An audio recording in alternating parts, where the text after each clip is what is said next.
नमस्कार मित्रांनो, माझं नाव पराग जगताप आणि 97 कुळीमध्ये आपलं स्वागत आहे. आजच्या भागात आपण वल्लभभाई पटेल यांनी संस्थाने खालसा करून भारत एकसंघ करण्याचं जे काम केलं त्याबद्दल बोलू. अ, भारत स्वतंत्र झाला त्यावेळी अ, ब्रिटिशांनी अ, अनेक संस्थानांशी जे वेगवेगळ्या पद्धतीने करार केले होते, ज्याद्वारे अ, संस्थानांचा कारभार थोडासा त्यांचा त्यांचा वेगळा चालायचा आणि उर्वरित भागात ब्रिटिशांची सत्ता होती. तर आपल्याला जे असं वाटतं की ब्रिटिशांनी जो अख्ख्या भारतावर राज्य केलं, that's actually not entirely true. की ब्रिटिशांची सत्ता अनिर्बंध बऱ्याचशा भागात होती, पण काही काही जी संस्थानं होती ती मात्र त्यांची त्यांचे कायदे असायचे किंवा त्यांच्या पद्धतीने गोष्टी चालायच्या आणि त्यांचं ब्रिटिशांशी अंडरस्टँडिंग असायचं. तर भारत म्हणजे ज्यावेळी ब्रिटिश निघून गेले त्यावेळी ही जी संस्थानं होती त्यांचं मग आता कोणाशी अंडरस्टँडिंग, कारण ती तशी ब्रिटिशांच्या अंकित होती. आणि मग त्यांचं करायचं काय असा प्रश्न पडला. तर वल्लभभाई पटेल यांनी आणि एकंदरीतच नेहरूंच्या नेतृत्वाखाली संपूर्ण भारत एकसंघ करायचं खरंच चांगलं काम अ, वल्लभभाई पटेलांनी केलं. परंतु हे करताना त्याच्यातून काही त्याचे काय परिणाम झाले किंवा काय दुष्परिणाम झाले याबद्दलची ही चर्चा आहे. तर माझं थोडक्यात जर मी तुम्हाला माझं मत सांगायचं झालं तर कसं आहे की अ, ब्रिटिशांशी त्यांचे हितसंबंध होते, यापेक्षाही ह्या संस्थानांनी ब्रिटिशांशी तडजोड केली होती हे शब्द जास्त उचित आहेत. कारण हे सगळे जे लोक होते यांचे पूर्वज मारले गेले होते, यांनी लढाया लढल्या, हारले आणि ते अक्षरशः ठार मारले गेले. मग आता अ, पूर्णपणे मारले जाण्यापेक्षा, पूर्ण कत्तल, अख्ख्या फॅमिलीची कत्तल होण्यापेक्षा तुम्ही तडजोड करणं कधीही चांगलं. आणि इतिहासात अशी अनेकांनी तडजोड केलेली आहे आणि त्यात काहीही चूक नाहीये. तर या संस्थानिकांनी ते केलं आणि ते त्यांचं मग ब्रिटिश संस्थानांशी तडजोड होती आणि ते काय म्हणायचं त्याला, एक काइंड ऑफ को एक्झिस्टन्सच्या स्टेटमध्ये राहत होते. जनता त्यांना तरीही त्यांचं राजा मानायची. बाय द वे, त्यांची जी कुठली संस्थानं होती ती जनता त्यांना राजा नक्कीच मानायची. परंतु जनतेला हे लक्षात होतं की British is a overall power. तर त्या उलट हितसंबंध नक्की असलेले लोक कोण होते भारतामध्ये? तर ब्रिटिशांनी अर्थातच त्यांचा एक आय एस क्लास निर्माण केला आणि ब्रिटिशांनी इथले व्यापारी वर्ग जो आहे आणि ब्राह्मण वर्ग, ह्याच्यातून त्यांनी खास लोक निवडून, इतकंच नाही तर सगळे दिवाण लोक, की राजांचे जे दिवाण होते ते सगळे ब्रिटिश अपॉइंटेड होते बाय द वे, इन्क्लुडिंग सावरकरांचे सासरे. त्यांचं आता मला नाव आठवत नाही. जव्हार जव्हार म्हणून संस्थान होतं. तर त्याचे ते दिवाण होते. You have to really understand this, की तो माणूस तिथला दिवाण आहे. आणि मग त्याच्या जावयाला, सावरकरांना ब्रिटिश लोक इंग्लंडला पाठवतात की तुम्ही बॅरिस्टर व्हा. आणि मग बॅरिस्टर कशासाठी व्हायचं? तुम्ही परत या आणि साम्राज्याची सेवा करा. It's really as simple as that.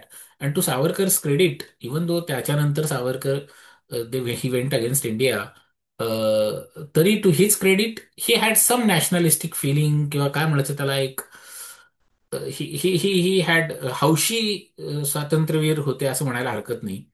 पण त्या एकदा जे काय एक दोन चुका झाल्या आणि त्याच्यातनं जी काय गाण्याची शिक्षा झाली त्यातनं ते थाडकन भानावर आले. आणि then he basically cooperated with the British all his life. पण एनिवे, तो वेगळा विषय. पण you really have to understand की सावरकर गेले कसे. मला नेहमी प्रश्न पडतो की अरे, जगताप माणसं का नाही गेली? सावरकर कसा काय तिकडे जातो? जगतापांनी काय गुन्हा केलाय? हो का नाही? किंवा गोखले जातात, जगतापांनी काय गुन्हा केलाय? हे हे माझ्या मनात पडलेले प्रश्न आहेत. हे तुमच्या मनात यायला पाहिजे ना. तुमचं जे काय आडनाव असेल, यू शुड रिअली आस्क की आमच्या नावाची माणसं, निंबाळकर तुमचं नाव असेल, निंबाळकर का नाही गेले? हो का नाही? काय मोहसिन खान कोणी असेल, खान का नाही गेला? ब्रिटिश तिकडे जाऊन बॅरिस्टर का नाही झाला? You really have to understand ask these questions. आणि if you look at then कोण गेले, बघवंशी बॅरिस्टर सगळे पारशी होते. By the way, number one, more than Brahmins, Parsi जास्त होते. आणि मग ब्राह्मण आणि बनिया आणि मग सीकेपी. आणि सीकेपी हे, हा जो वर्ग आहे, they are already the administrative class for all kind of kings. की बिहारमध्ये असू देत, नाही तर सिंधीमध्ये असू देत, नाही तर महाराष्ट्रात असू नाही तर साऊथमध्ये असू देत, की प्रभू, शेणवी, सीकेपी, आमिल्स, कायस्थ, हे सगळे लोक, they were at the administrative class regardless who the king was. त्यामुळे ते त्या क्लासमध्ये होते, ह्याच्यात काहीच नवल नाही. हो का नाही? की सिन्हा, सक्सेना, मुक्तमुख ही नावं जी असतात, so there is no surprise there. पण मग ब्रिटिशांनी हा जो त्यांचा जो क्लास बिल्ड केला, त्या बिल्डचे त्यांचे खरे हितसंबंध होते. आणि सगळ्यात जास्त जे हितसंबंध कोणाचे असतील ब्रिटिशांशी, तर 1000% इट्स ब्राह्मीण बनिया आणि Parsi, not the CKP ones. Brahmin Bania आणि पारसी. आणि ह्या लोकांनी, आणि ह्या ऑफकोर्स ह्या सगळ्या जाती नाही, पण हे थोडे लोक. आणि ह्या लोकांची ती जी सत्ता आहे, आय एस क्लास, तो आपण उखडून नाही फेकला. पण आपण कोणाला फेकलं उखडून? राजांना उखडून फेकलं, नंबर वन. आणि त्याच्यानंतर continuously from that time 1947 till today, ह्या जो आय एस क्लास आहे, याने असे कायदे केले आणि अशा पद्धतीने इम्प्लिमेंट केले आहेत की भारतातला शेतकरी पूर्ण नागवला गेलेला आहे. तर तुम्हाला जे असं वाटतं की अ, शेतकरी असंच असतो, गरीबच असतो, इज दॅट रिअली ट्रू? तर तुम्ही दुसरे कुठलेही देश बघा, इंग्लंड बघा, अमेरिका बघा. आज जे अब्जाधीश लोक आहेत ते पूर्वी शेतकरी होते. की कोक ब्रदर्स असतील, कोणी कोणी नावं घ्या, जॉन डिअर कंपनी ज्याने कोणी स्थापन केली, शेतकरी लोक, हो का नाही, इजंट इट? कुठलीही मोठी कंपनी, मिशिगन मधली कुठली मोठी कंपनी, ओहायो मधली कुठली मोठी कंपनी, विस्कॉन्सिन मधली कुठली मोठी कंपनी बघा, नेब्रास्का मधली बघा, कॅलिफोर्नियातली बघा. Generally, all the founders, they are fundamentally, most people are farmers in the world, की जे इंडियात पण ट्रू होतं. पण झालंय कसं भारतामध्ये, की भारतामध्ये एक इंग्रजांनी तो जो एक वर्ग निर्माण केला, तो वर्ग सत्तेत आला आणि they never cared about production. They never knew how to produce things. ब्राह्मणांचा उद्योग काय होता? दक्षिणा घेऊन पोट भरणं. आणि बनिया लोकांचा काय काय लेनदेन, ह्याचा माल इकडनं घेऊन त्याला द्यायचा, इकडनं 10 रुपयाला घ्यायचा आणि तिकडे 100 रुपयाला विकायचा. आणि साठेबाजी करून वाटेल तसं करून पैसे कमवायचे काळे धंदे. हे असे लोक जास्त पुढे आले. Not again, not all Bania people are like that, but you really have to understand this, की जी सत्ता भारतात ज्यांच्या हातात सत्ता आली, that's what they did. They never knew how to work hard. They never knew how to produce goods and services in an honest manner. आणि म्हणून मग भारत मागे राहिलेला आहे. कारण हा जो वर्ग आहे, त्यांनी जो आपला प्रोडक्शन करणारा वर्ग आहे, त्याला इतकं खच्चीकरण केलं की काही विचारता सोय नाही. सो द क्वेश्चन इज, किंवा याच्यात पटेलांचा काय दोष? पटेलांचा दोष असा नाहीये, पण वस्तुस्थिती ही आहे की तुम्ही संस्थानं खालसा करता, हो का नाही? तुम्ही त्यांचे तनखे काढून घेतले, which by the way is a very wrong thing to do. कारण once you agree something to somebody, you really have to stick by that rule. तुम्ही जर एकदा काहीतरी तुम्ही म्हणलात की आम्ही तुमची संस्थानं खालसे करू, मग तुम्हाला आम्ही तनखा देऊ, you really have to agree to that, whatever the duration was, हो का नाही? तर माझ्या मते ती एक फार चुकीची गोष्ट घडली की अमेरिकेमध्ये रेड इंडियन लोकांची अशी राज्य असतात. आणि मग अमेरिकन लोकांनी काय केलं, इथल्या गोऱ्या लोकांनी, की त्यांची ती राज्य सगळी, त्यांचे हक्क बरेचसे काढून घेतले. पण त्यांना हे मान्य केलं की आम्ही तुम्हाला असे असे पैसे देऊ किंवा इथं तुमचे कायदे चालतील. आणि ते मागचे एक 5 नाही, 50 नाही, 100 नाही, 200-250 वर्ष America has maintain that tradition. की ते literally they call it an Indian nation. आणि अशी इंडियन नेशन अमेरिकेत, इथली रेड इंडियन नेशन्स अशी एक, मी म्हणेन कमीत कमी एक 50 एक तरी असतील अख्ख्या अमेरिकाभर, की जिथे त्यांचे कायदे असतात. म्हणजे जर आम्ही तिथे गेलो आणि तिथे कसिनोज असतात, कधी कसिनो खेळायला गेलो, तिथे काय समजा काय कोणाशी काय भांडण झालं, तर तिथे जो काय मग खटला भरला जाईल, तो त्या त्या लोकांचा खटला असतो.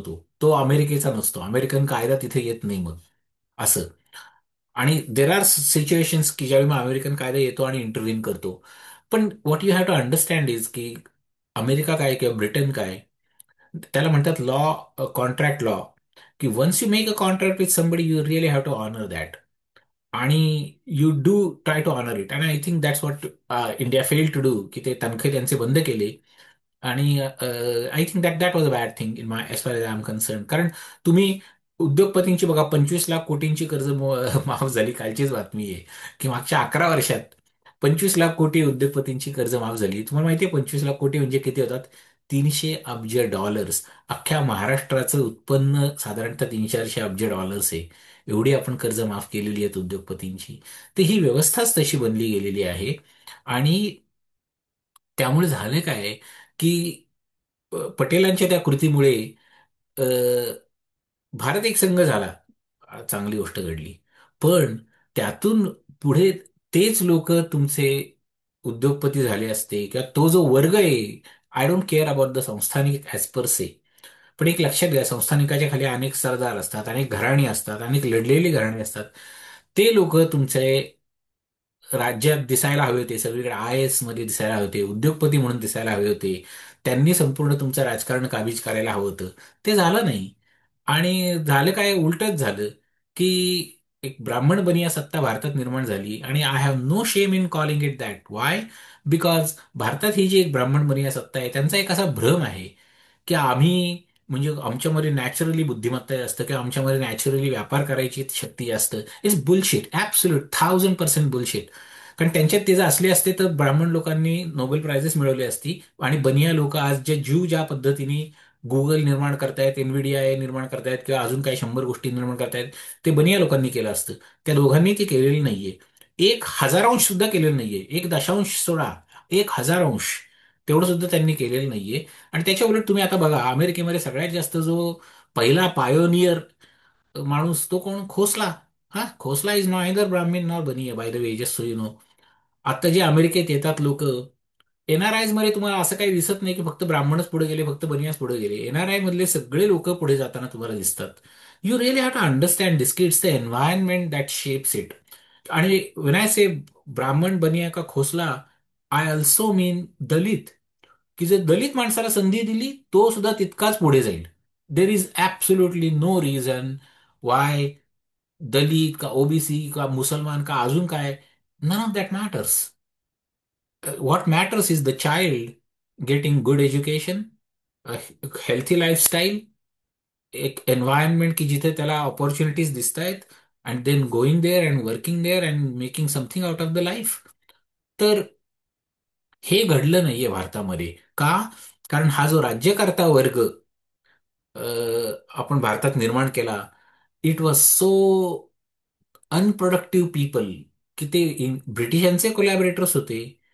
त्यांनी ब्रिटिश राज्य सर्व केलं. ब्रिटिश गेल्यानंतर त्यांनी पूर्ण सत्तेचा ताबा घेतला. And they really made it corrupt. To the credit of Nehru and Gandhi family, which by the way one was Bania, one was Brahmin. हो का नाही? Nehru was Brahmin and Gandhi was Bania. To their credit, they thought of an India that was inclusive, that was worked for everybody. कळलं? So it is not about caste at all. It's about creating a running a country as a team, and that team is making it run for everybody. की तुमच्या देशातल्या प्रत्येक माणसासाठी तुम्ही ते देश चालवतायत. पण ते घडलं नाही. नेहरू गांधींचा आदर्शवाद हळूहळू अ, विरत गेला. आणि या वर्गाची, हा जो वर्ग आहे आय एस क्लास, हा इतका उन्मत्त आणि इतका भ्रष्ट होत गेला आहे की पुढे त्याच्यातूनच. आणि माझं personal opinion, I think foreign powers are blackmailing our I S system. की आपले जे जजेस आहेत, आपले जे सगळे कॅबिनेट मिनिस्टर्स आहेत इंडियाचे, I think somehow they are being blackmailed. आणि दे आर, आणि सेम विथ बीजेपीचं सगळं कंट्रोल क्लास, की हा जो सगळा कंट्रोल क्लास येतो, that move from Congress to the BJP. आणि तिथे जाऊन ते आता मग नुसते भ्रष्टच नाही झाले, तर ते आता गुन्हेगारी झालेत. आणि ते गुन्हेगारी का झालेत? कारण somebody is forcing them to act in certain way that is so clearly anti Indian constitution, anti Indian people. आणि तरी हे सगळं घडतं आहे. बाकी सामान्य माणसांची जी बुद्धी आहे ती तुम्ही हिंदुत्वाच्या नावाखाली भ्रष्ट केली, डिफरंट स्टोरी. पण हा जो एक कंट्रोल क्लास आहे, हा जो तुमचा राज्यकर्ता वर्ग आहे, तो राज्यकर्ता वर्ग नाहीच आहे. तो तुमचा शोषण वर्ग झालेला आहे. तो जे जनतेचं शोषण करतोय अख्ख्या भारतातल्या. आणि आता त्यांच्यापुढे एकच मार्ग आहे सत्तेत राहण्याचा, की अजून अजून अजून अजून दडपशाही करणे, अजून अजून अत्याचार करणे, हा एकच मार्ग आहे. तर मग आता हे सगळं पटेलांचा दोष आहे का? वेल, ह्याचं मूल्यमापन ज्याने ज्यांनी करावं. मी असं म्हणत नाही की त्यांचाच दोष आहे एकट्याचा. पण वस्तुस्थिती ही आहे की तो राज्यकर्ता वर्ग, आपण फक्त काही ठराविक लोकांचा केला, ही प्रचंड मोठी चूक झालेली आहे. आणि ती चूक आज सुधारणा मात्र आपण करू शकतो का नाही? की भारताचं जे राज्यकर्ता वर्ग आहे, तो संपूर्ण भारतीय लोकांसारखा दिसला पाहिजे. प्रत्येक राज्याचं प्रतिनिधित्व त्यात पाहिजे, प्रत्येक जाती धर्माचं त्यात प्रतिनिधित्व पाहिजे, हे म्हणणं तर काही चूक नाहीये.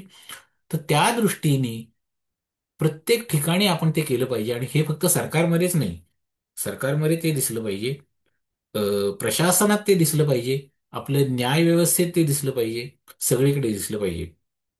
तुम्हाला मी म्हणलं तसं, अमेरिकेमध्ये ज्या मोठमोठ्या वित्तीय संस्था आहेत, तुम्हाला काय वाटतं? तुम्ही लक्षात घ्या, कुठलंही राज्य, कुठलंही साम्राज्य, ही एक टीम असते. तुम्ही आपली टीम बांधता, आपल्या लोकांची तुम्ही टीम बांधता. अशा लोकांची नाही टीम बांधत की जे दुसऱ्याच्या टीमसाठी खेळतायत, हो का नाही? की जो तुमचे झोला लेके पळून जातील बहामाला आणि केमन आयलंडला, की जिथनं त्यांनी त्यांचे ते फंड आणून सगळ्या भारतातल्या कंपन्या विकत घेतल्या आहेत. हे सगळे झोलावाले लोक पळून गेले भारतात सोडून. काय करणार आपण? Hmm so we have to India really needs to build a team of its own people. स्वतःच्या लोकांची टीम बांधणं फार गरजेचं आहे. आणि ते स्वतःचे लोक मग, तिथे जात धर्माने फरक पडत नसतो, लक्षात घ्या. फरक कशाने पडतो, की are you treating everybody with some same values? न्याय, स्वातंत्र्य आणि समता. सगळ्यांना समान पद्धतीने आपण वागणूक देतोय का? सगळ्यांना आपण समान पद्धतीच्या संधी देतोय का? हे फार महत्वाचं असतं. आणि तर ते टीम बांधणं जे आहे, ते टीम बांधणारा एक जो वर्ग आहे, तो त्यालाच मी क्षात्रतेज म्हणतो, की ते एक क्षात्रतेज भारतात मिसिंग आहे. ते आज आपल्याकडे नाहीये. आणि आपण आपले त्या क्षात्रतेजाचे खच्चीकरण 1950 सालापासून 50 साली केलं. भले संस्थाने खालचं काही, आय डोंट केअर. पण अख्ख्या भारताचे जो क्षत्रिय वर्ग, जो लढाऊ वर्ग आहे, त्याला तेव्हापासून दाबण्याचे प्रयत्न ते जे चालू आहे ते आजपर्यंत चालू आहे. आज तुम्ही त्यांना, शेतकऱ्यांची थट्टा करता, की अरे तुम्ही कर्जमाफी मागता. अरे हरामखोरांना, तुम्ही 25 लाख रुपये त्या उद्योगपती हरामखोर सगळ्या बनिया लोकांचे तुम्ही ते माफ करता. आणि तुम्ही आमच्या शेतकऱ्यांना नावं ठेवता, की जो तुम्हाला अन्न पिकवून देतोय, तुम्ही त्याच्या जमिनीवर डोळा ठेवता. तुम्ही त्यांनी जे काय उत्पादन केले ते उत्पादन, त्याला त्याचा भाव देत नाही. त्याला कुठे विकायचं, कधी विकायचं, कसं विकायचं, आणि मग तुम्ही त्याला 5 रुपये त्याचं, पंतप्रधान पीक विमा योजनेतनं 5 रुपये देता. शरम वाटायला पाहिजे तुम्हाला. आणि शरम तुम्हाला सगळ्यांना वाटायला पाहिजे, की जे तुम्ही यांना, ह्या हरामखोरांना मत देताय. म्हणजे पूर्वी जे मराठी लोक, जे आदिलशाहीमध्ये तुम्ही ते सर्व करत होते, आणि मुघलांना सर्व करत होते, आणि छत्रपतींनी शिकवलं आपल्याला, की अरे नाही, आपण आपलं राज्य करू. हम्म तर तीच परिस्थिती आज आहे, की आज एक नवीन शिवाजी येण्याची गरज आहे. की तुम्ही हे जे काही दुसरे सगळे आदिलशान, मुघल, हे सगळे अदानी आणि अंबानी, ह्यांचा तुम्हाला वाटते ते फार भारी लोक, हे सगळे भारी लोक फक्त भारतात शोषण करू शकतात. भारताच्या बाहेर यांना घंटा काहीही करता येत नाही, काही म्हणजे काहीही नाही. तर ही जबाबदारी आता आपली आहे, की आपल्याला आपली ही सत्ता निर्माण केली पाहिजे. आपल्याला आपली आणि सत्ता, लक्षात घ्या, सत्ता ही कशी आहे. पैसा एक हा एक भाग आहे, डिफेन्स हा एक भाग आहे. तर ती सत्ता कशी निर्माण करायची हे आता पुढच्या, मे बी पुढच्या भागात आपण बोलू. पण आजच्या भागात मला हे सांगायचं होतं, की आपला देश आपण चालवला पाहिजे. दुर्दैवाने भारत हा आपला देश जो आहे, हा आपले लोक चालवत नाहीयेत. हा एक विशिष्ट कंट्रोल क्लास जो ब्रिटिशांनी तयार केला, त्याची जात ब्राह्मण बनिया पारशी आहे. पण अर्थातच त्यांची संख्या काय, अख्ख्या भारतात ब्राह्मण बनिया पारशी किती आहेत? आय से पारशी फक्त 100,000 आहेत. ब्राह्मिन्स प्रॉब्ली 3-4%, आणि Banias probably 1%, I don't know, maybe 4-5%. 14 × 70, 7 कोटी लोक. सो 7 कोटी is a lot of number. So not everybody can be corrupt. Not everybody is corrupt. Okay, so we are not talking about all those 7 crore लोक. We are talking about the people who run the country. And you really have to understand that, की तो जो class आहे त्याला उखडून फेकून तिथे बहुजन हिताय, बहुजन सुखाय, सग अशा पद्धतीची व्यवस्था निर्माण करणं, म्हणजे ती फक्त माणसं तर हा एक भाग झाला. पण मग तुमचे कायदे काय आहेत, तुमची घटना काय आहे, तुमची रचना काय आहे, राज्यांना किती अधिकार आहेत, केंद्राला किती अधिकार आहेत, या सगळ्याचा तिथं तो विचार व्हायला लागतो. आणि माझ्या मते आपल्या ब्लॉगचा उद्देशच तो आहे, की आपण या सगळ्या गोष्टींचा विचार करावा. पण ही मांडणी मी एवढ्यासाठी आज केली, की पटेलांची जयंती, 150वी जयंती, त्यानिमित्त मग ते भाजपची कोल्हेकोळी सुरू होते. पटेल विरुद्ध नेहरू भांडणं लावायचा प्रयत्न करतात. अरे तुमचा हेडगेवार, तो काय गुरांचा डॉक्टर होता का कसला डॉक्टर होता तुम्हाला माहिती. पण त्यांनी ती डॉक्टरकी करायची सोडून त्यांनी इंग्रजांची चाकरी केल्यासारखं त्यांनी ते RSS उभं केलं. कधी RSS उभं केलं? सावरकरला जाऊन भेटला 1925 साली. त्याच्यानंतर बरोबर सुरू झाले. सावरकरचा तनखा सुरू झाला, इकडे RSS सुरू झालं. You have to really understand these things. तर हे जे सगळे देशद्रोही षडयंत्र भारताच्या विरुद्ध सुरू झालेला, 1925 साली सुरू झालेले, ते आज अगदी ऐन भरात आलेले आहे. बरोबर 100 वर्ष पूर्ण झालेली आहेत. पण त्यांची 100री आता भरवण्याची जबाबदारी सामान्य भारतीय माणसाची आहे. आणि म्हणून मग आज मी हे सगळं बोललो, की आपल्याला क्षत्रिय वर्ग म्हणजे जातीचा विचार करू नका. जातीनुसार नाही, तर संपूर्ण जो भारताला प्रतिनिधित्व करेल आणि संपूर्ण भारतातल्या सर्व समाजाला न्याय देईल, स्वातंत्र्य देईल, समता देईल, संधी देईल, असा वर्ग निर्माण करणं हे आपलं आजचं काम आहे. As far as I am concern ते मराठ्यांचं कर्तव्य आहे.